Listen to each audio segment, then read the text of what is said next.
Shalom, apa kabar semua? Saya harap kalian semua sentiasa bergembira dan menikmati setiap saat dalam kehidupan teman-teman semua, tidak kira apapun situasi. Dan hari ini Pastor Chris mengajar kita bagaimana caranya, kerana perkongsian Rhapsody Reality hari ini adalah tentang menikmati perjalanan kehidupan. Menikmati perjalanan kehidupan. Haleluya. Ayat Injil pembukaan kita dari Yohanes 10 ayat 10. Kitab terjemahan Amplified berkata, pencuri itu datang hanya untuk mencuri dan membunuh dan membinasakan. Aku datang supaya mereka mempunyai dan menikmati kehidupan dan memilikinya dalam kelimpahan yang penuh, sehingga ia berlimpah-limpah. Puji Tuhan. Saya selalu suka duduk di tepi tingkap dalam penerbangan. Tempat duduk di tepi tingkap menawarkan pemandangan yang indah. Dari altitud yang begitu tinggi, ia memberikan satu peluang yang unik untuk memperoleh inspirasi dari perkara-perkara yang saya lihat. Hamparan Arktik yang sejuk, puncak-puncak pergunungan Alpens, Andes yang berkilauan, awan, dan lain-lain. Seringkali, apabila saya melihat keluar tingkap dan menikmati keindahan dan keajaiban ciptaan Tuhan, saya akan berkata, ya Bapa yang terpuji, Engkau sungguh luar biasa. Terdapat begitu banyak keindahan. Haleluya. Jadi, sebelum saya tiba di destinasiku, saya menikmati perjalananku. Sebegitu juga dengan kehidupan, yaitu suatu perjalanan untuk dinikmati. Di antara masa sekarang dan masa apabila guru datang semula nanti, ada banyak perkara yang boleh dinikmati. Oleh sebab itu, tiada orang yang patut menjalani kehidupan yang penuh kekecewaan. Sekiranya kamu belajar memberi perhatian kepada segala perkara yang indah dan orang di sekelilingmu, serta menikmati semua itu, kamu pasti akan hidup dengan gembira setiap hari. Haleluya. Ia adalah suatu pilihan yang bijak apabila kamu membuat keputusan untuk menikmati kehidupanmu dan dirimu sendiri dalam segala perkara, termasuk perkara yang kecil. Sebilangan orang tidak menikmati makanan mereka. Mereka sentiasa terburu-buru makan dalam kemarahan. Ada orang yang bangun dari tidur dengan kemarahan.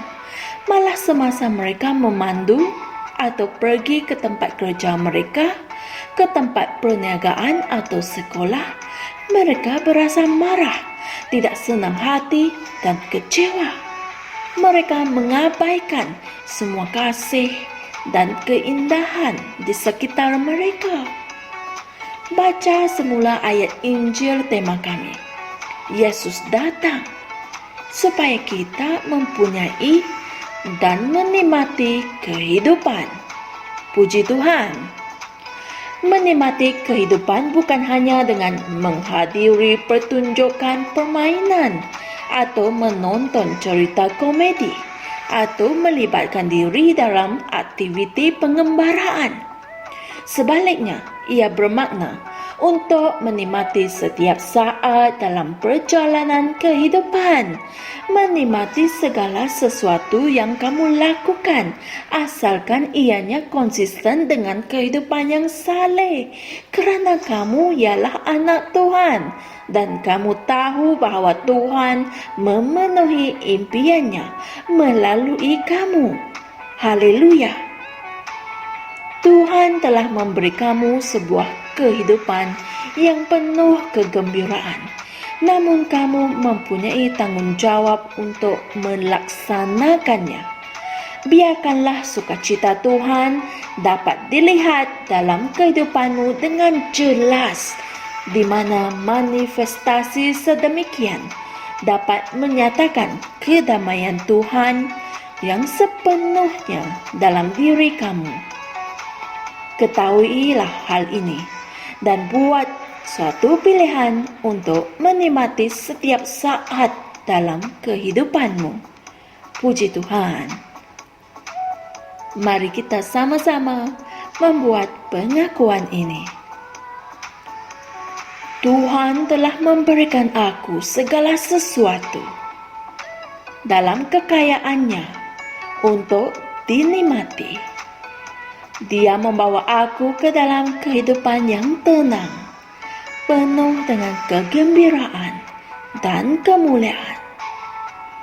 Aku layak mendapat segala yang baik. Aku penuh dengan kegembiraan hari ini. Hidup dalam kehidupan kebenaran, kesehatan ilahi, kekayaan, kemakmuran, dan kejayaan yang besar, di mana aku memiliki semua ini dalam Kristus. Maha mulia Tuhan.